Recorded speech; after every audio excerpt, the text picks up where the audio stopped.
5월 둘째 주일입니다. 그리고 오늘은 동학혁명 기념일이기도 합니다. 우리가 다양한 기념일들을 챙기면서 사는데 사실 동학혁명 기념일은 잘 안 챙기는 것 같아요. 의도적으로 한국 역사에서 동학 이야기를 배제해온 결과라고 할 수 있습니다. 먼저 이 말씀을 드리기 이전에 제가 2주 동안 영상을 못 찍었어요. 평생 처음으로 대상포진이라고 하는 병을 얻게 되었는데 이게 스트레스를 많이 받거나 저항력이 떨어지거나 체력이 저하되면 일어나는 병이다. 예방주사도 맞으라고 하는데 설마 대상포진 걸릴까 싶었는데 설마 대상포진에 걸렸습니다. 그래서 이쪽 얼굴에 물집이 생기고 엉망진창이었다가 이번 주부터는 조금 봐줄만 해서 영상을 다시 찍게 되었습니다. 그동안에 많은 분들이 쾌차하라 하고 격려해 주셨고, 또 창원에 사시는 우리 약사 패친께서 좋은 약을 보내주시기도 해서 덕분에 후유증 없이 말끔하게 치료가 됐다는 생각이 듭니다. 이번 이 영상을 빌어서 감사한 말씀을 전해드립니다. 한국인의 민족 정신, 우리 민족의 정신이 무엇이냐, 그 뿌리가 무엇이냐라고 물으면 저는 동학이라고 이야기를 자주 합니다. 물론 동학이라는 개념이 상당히 근대에 있어서 자리 잡긴 했어요. 그런데 이 동학은 원래부터 내려오던 우리 민족의 전통 사상들이 동학이라는 이름으로 발현된 것이지 사상 자체가 동학에서 만들어진 건 아니라는 거예요. 대표적인 게 인내천, 그리고 이 인내천의 사상으로 세상을 만들어 나가는 법칙이 홍익인간이었던 거죠. 그래서 인내천 사상은 결국은 신분타파를 가져오게 됩니다. 그래서 동학은 농민혁명이기도 하면서 계급혁명이기도 했던 거예요. 근데 동학 안에는 크게 두 주류가 있었죠. 하나는 정봉준 주류이고 하나는 김계남 주류인데, 전봉주의는 이씨 왕조를 그냥 유지하면서 대원군과 손을 잡든가 어떻게 해서 그 왕조를 유지하는 상태에서의 개혁을 원했다면, 김계남의 동학은 철저하게 왕정을 쳐부수고 새로운 세상을 만드는 걸 목표로 했다는 거예요. 그런 면에서 이 동학이 갖는 의미가 굉장히 큽니다. 우리 민족사라든가 근대의 시대적 흐름, 사상사, 혁명사를 봤을 때 동학혁명이 갖고 있는 의미가 굉장히 중요한데, 이것이 이씨 조선은 이거를 청군과 일군을 끌어들여서 난을 동학난이라고 부르면서 철저하게 짓밟았죠. 김계남도 결국은 배신으로 체포가 되고 얼마나 두려운지 서울로 압송하는 도중에 그냥 길거리에서 참수해버립니다. 그리고 상대적으로 왕정을 지지했던 전봉준이를 동학의 중심 핵심 인물로 꾸준히 이야기해 왔어요. 김계남은 되어져 왔다는 거죠. 이게 식민정권에서도 그게 좋았고, 그 다음에 해방 후에 이승만이나 그 뒤에 사학자들에게도 이 혁명가로서의 김계남보다는 개혁가로서의 전봉준, 그 이미지를 더 좋아했으니까 전봉준은 파랑새 노래도 있고 여러 가지 만들어지기도 하면서 전봉준이가 동학의 선봉에 띄워진 거라는 거죠. 저는 전봉준이보다는 김계남을 더 동학 정신에 가까운 사람이라고 생각을 합니다, 개인적으로는. 근데 이게 학교 교육에서도 완전히 무시가 되고 잘 말도 안 하고, 그러니까 5월 11일이 무슨 날인지 동학혁명 기념일이다라고 하는 것조차도 모르는 사람이 거의 태반이라는 거예요. 이게 우리 민족이 가장 중요한 정신이기도 한데도 불구하고 너무 무시되어져 왔다는 거죠. 몇 주에 걸쳐서 지난번 쇼츠 영상에도 나왔지만, 신과 인간의 관계를 수직관계로 보느냐 수평관계로 보느냐는 것은 굉장히 중요한 문제예요. 신과 인간을 수직관계로 보는 것에서부터 뭐가 생기냐 하면 계급과 신분이 생기는 거란 말이죠. 신과 인간 사이에만 수직관계가 존재하는 것이 아니라 신과 인간 사이에 신을 대리하는 대리인, 이 대리인들이 세운 정치가 이렇게 수직적인 관계를 유지하는 거예요. 상당수 문명에서 수직 피라미드 형태의 지배계급이 보이는 이유가 바로 여기 있는 겁니다. 수직으로 이해하는 거예요. 신과 인간의 관계를. 신은 인간과 다른 차원의 존재로 이해했다는 거죠. 그런데 동학이 얘기하는 인내천 사상에서는, 우리 민족의 사상에서는 신도 수평적 관계를 갖고 있는 거예요. 하늘에서 환웅이 내려왔는데 그 환웅이 하늘 사람이 땅에 내려와서 땅의 사람들과 어우러져 살면서, 즉 수평적 관계를 유지했지 수직적 관계로 지배하는 구조가 아니었다는 거예요. 물론 국가를 운영하게 되니까 당연히 한쪽은 통치를 하게 되고 통치를 받는 계급이 생기게 되는 거죠. 그럼에도 불구하고 기본적 사상에서는 동등하다라고 하는 거예요. 그 얘기는 뭐냐면 누구라도 뛰어나면 관리가 될 수 있고 누구라도 뛰어나서 나라를 통치할 만하면 통치가 될 수 있는 거예요. 그러니까 이 한반도 안에, 우리 민족을 한반도 안에 규정짓는 것도 참 과식이 한데, 어쨌든 간에 우리 민족의 문화라고 볼 수 있는 그 초기 문명들에서 나타난 현상들이 뭐냐 하면 화백제도도 그렇고 부족 간에 모여서 왕을 추대하는 형식이에요. 강력한 부족이 나타나서 그 부족이 다 때려잡고 왕위로 등극하는 형태가 아니라 다양한 부족들이 모여서 마땅한 인물을 추대하는 형태의 정치적 성향을 띠고 있다는 거죠.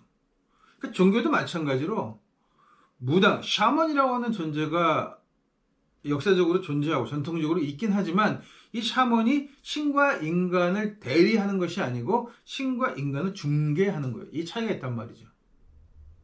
기독교는 신을 대리하죠.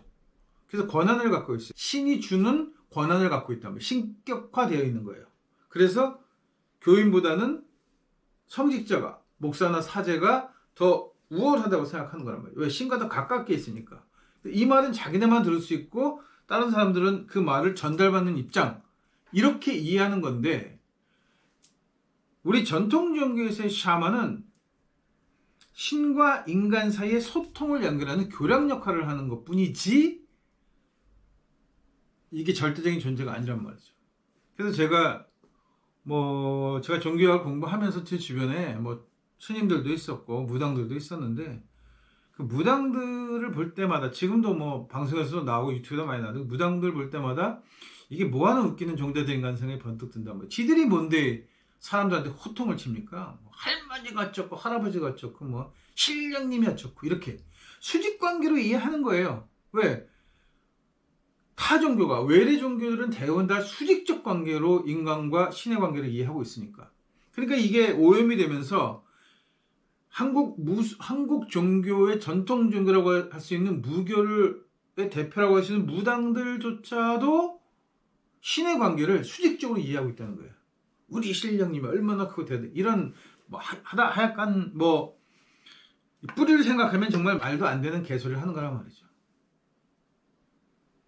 우리는 신이 인간을 지배하지 않아요. 인간들 간에 문제가 생기거나 혹은 산자들이 아닌 죽은 사람과 산 사람의 문제가 생겼을 때 신적인 힘을 이용해서 이 두 개의 관계를 조율하는 역할을 해주는 거지, 신이 일방적으로 뭔가를 내리꽂고 벌을 주고 하는 종교가 아니란 말이에요. 우리나라는 전통적으로. 그러니까 기본적으로 제가 무교는 한국의 전통 종교가 아니다 라고 얘기하는 거예요. 대표적으로는 법당에 가면은 부처가 가운데 딱 모셔져 있잖아요. 이게 불교죠.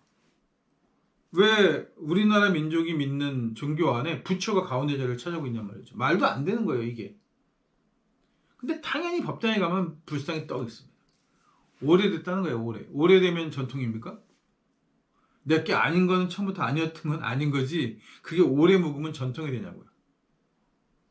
뿌리가 될 수 있냔 말이죠. 영향을 받았어요. 엄청나게 많은 영향을 받아서 그 뒤에 들어온 기독교 영향을 받고 하면서 한국 무교는 원형을 상실한 상태입니다. 신을 수직으로 이해하는 것 자체, 그 첫 단계가 바로 원형을 상실하는 거예요. 모르는 거예요. 우리 민족이 신과 어떤 관계에 있는지조차도 모르고 있는데 이게 무슨 종교냐는 거죠. 이게 무슨 전통이겠어요. 인내천이라는 기본적인 사상 자체를 이해하지 못하고 있는데,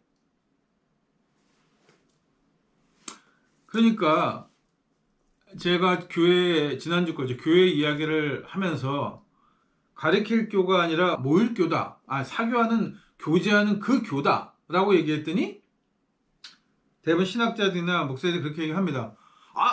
원래 기독교에는 그 정신이 있다는 거예요. 교인들 간에 뭐 코이오니야? 뭐 이런 얘기하면서 뭐 서로 이렇게 소통하고 뭐 무슨 회의도 뭐 무슨 모임도 와서 뭐 교류하고 그게 교회라는 거예요. 그러니까 이 사람들이 무엇을 얘기하는지 본질을 모르는 거예요.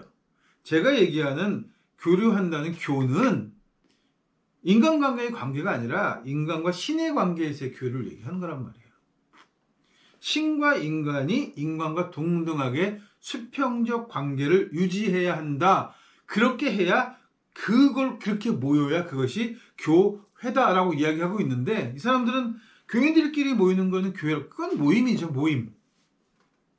신이 없어도 모일 수 있는 모임이에요. 밥 먹고 뭐 주말에 모여서 고기 구워 먹고 놀러가 커피 한잔 마시고 이게 무슨 종교랑 무슨 신하고 무슨 상관이 있어요 이게. 그냥 모임이지. 사교 모임이죠. 적어도 종교적인 모임이라면 신과의 관계가 있어야 하는데 그 신과의 관계가 수평적이어야만 교회라고 부를 수 있다라고 하는 겁니다. 굳이 교회일 필요도 없겠지만 교회로 정의하고 싶다면 그렇게 정의하는 것이 올바르다라고 하는 거예요. 그러니까 서구 문화에서는 기독교 문화나 혹은 타종 인도 종교도 다 마찬가지인데 이 종교들은 수직 관계를 갖고 있어요. 얼마 전 누가 패친 글도 있었고 뭐 오래전부터 그런 얘기 합니다. 원래 불교는 학문이다. 그런데 이게 뭔가 잘못해서 믿게 되었다라고 얘기하는데 이렇게 되면 불교 역사도 그렇고 이건 전반적으로 지금 자기가 믿고 있고 옳다고 생각하는 것만을 주장하는 거지 불교의 발전사를 보면 그런 얘기는 할 수 없는 거죠. 원래 불교 자체가 힌두교에서 나오면서 힌두가 싸워서 이긴 것이 힌두교의 모든 신을 무력으로 제압하고 절대 지존이 석가모니가 되었다는 것이 불교란 말이에요. 근데 이게 무슨 불교가 신이 없는 종교라고 그렇게 얘기할 수 있냐 말이에요. 이건 역사적 배경을 모르는 데서는 오류예요. 훗날 불교가 이렇게 저렇게 발전해 가는 와중에서 신은 그렇게 믿는 것이 아니라 우리가 찾아가는 것이고 그것이 학문이라고 생각되는 분야가 발달한 거지. 종교 자체는 수직관계신 힌두교 자체 문화에서 나왔으니까 힌두 문화에서 출발했기 때문에 신분제도가 분명한 수직관계를 이해하는 데서 종교가 시작한 거예요. 그러니까 한국에 들어왔어도 불교가 무슨 이렇게 뭐 여러 가지 형태로 발전되지 못하고 불교 자체가 그냥 누구 하나를 믿고 의지하고 신적인 존재잖아요. 신적인 존재가 아닌데 뭐하러 산에 가서 불상에서 아들 낳게 해달라고 기도하냔 말이죠. 뭐 때문에 중을 찾아가가지고 무슨 잘 되게 해달라고 해서 복 받겠다고 죄를 지내란 말이에요. 무당도 마찬가지로 찾아가서 운마직국 같은 걸 하냔 말이죠. 신과 인간이 수직적 관계니까 그렇게 생각하는 거잖아요. 인간은 어떤 특별한 운을 맡겠다고 운마지 구슬할 것도 없고 어떤 재앙을 피해가려고 구슬하거나 종교적 행위를 할 이유가 전혀 없어요. 왜냐하면 인간과 신의 관계는 부모와 자식 관계도 같기 때문이에요. 어떤 부모가 자식이 잘못되기를 바라겠어요. 당연히 어려운 일 있으면 도와주려고 하고 사고 나게 하려면 피해주게 하는 게 그게 원칙적인 부모의 상이죠. 근데 이게 근대 와서는 이 부모상이 깨져버렸단 말이에요. 가족 관계가 깨지면서. 부모가 왼수예요. 가족 간의 왼수가 됐습니다. 자식들 키우면 자식은 내가 꼭 부모를 봉양해야 돼? 야, 우리 젊은 세대가 왜 이 아버지 세대를 봉양해야 되냐? 우리가 왜 이렇게 세금을 많이 부담하면서 이런 얘기들을 너무 자연스럽게 하는 거예요, 이게. 가족 관계가 깨어졌으니까. 그러면 우리 전 세대, 우리 아버지 세대도 그렇고 우리 또 좀 그렇게 면이 있긴 했었는데 그럼 뭐하러 자식을 위해서 평생을 헌신합니까? 안 하면 되지. 자식 낳았으니까 니들 알아서 커라 하면 그만이었을 거 아니에요. 근데 이 자식들을 그냥 옹이옹이 하면서 그냥 금수저, 금쪽이 이런 개소리를 해가면서 키워놨단 말이에요. 그러니까 이것도 자기밖에 몰라. 자기한테 불편하고 자기한테 이익이 되지 않으면 의미가 없는 거예요. 이게 서구가 가족을 깨트린 기본적인 이유였는데 이걸 그대로 가져들어서 완전히 깨트려버린 거예요. 서구는 시간이 좀 지나니까 이러면 안 될 것 같아. 뭐 이래가지고 조금씩 뭐 가족이 어쩌고하면서 뭔가 돌아가는 상황이 보이는데 우리는 철저하게 더 이기적이고 개인적으로 가는 거예요. 왜냐? 우리 교육 커리큘럼이나 교육 방침이 굉장히 식민지 교육에 특화되어 있어요. 제국주의가 여전히 통제하면서 절대로 하나의 민족으로 뭉쳐서 단합된 힘을 만들어내지 못하도록 꾸준히 교육을 시켜온 거예요. 근데 우리 민족 사상의 기본에 인내천이 깔려 있으니까 쉽지 않단 말이죠. 그러니까 무슨 일이 생기면 촛불 시위도 하기도 하고, 지금도 뭐 불법계엄 터졌을 때 국회 앞에서 전차 탱크 앞을 막기도 하죠. 보는 사람들 입장에서는 막았어? 그래? 이렇게 되겠지만 실제로 막는 사람 입장은 어땠을 것 같습니까? 한국은요, 경찰 앞에 잘못 막았으면, 군인들 앞에 잘못 막았으면 죽을 수 있었어요. 죽었어요, 실제로. 백남기 농민도 그렇게 물대포 맞고 죽었잖아요. 경찰들이 최루탄 막 쇠제끼면서 최루탄 맞고 죽었잖아요. 백골단 애들이 막 곤봉 들고 내려쳐가지고 사람들 죽였잖아요. 끌고 와서 취조하면서 죽였잖아요. 죽음을 각오하고 탱크 앞에 쓰는 거예요. 이게 낭만이 아니란 말이죠. 그냥 객기로 그 앞을 서서 막는 게 아니에요. 그 막는 사람들은, 현장에서 피땀 흘려 소리치는 사람들은 절박함이 있는 거예요. 이 사람들이 진짜 우리나라 민족인 거예요. 그 민족을 적어도 그렇게까지 하진 못하더라도 지지하고 응원해줘야죠. 깐죽깐죽 번죽빈죽 거리는 것들은 우리 민족이 아닙니다. 우리랑은 전혀 관계없는 사람들인 거예요. 보수와 진보를 이야기할 때 보수가 자기 국익을 우선하는 게 보수잖아요. 그런데 이 보수라고 우리나라 칭하는 이 보수가 미국의 이익을 먼저 생각하고 일본의 입장을 먼저 생각하면 이게 보수겠어요? 매국이지? 그러니까 우리는 매국을 보수라고 포장을 해버리니까 진보가 없다는 말씀입니다.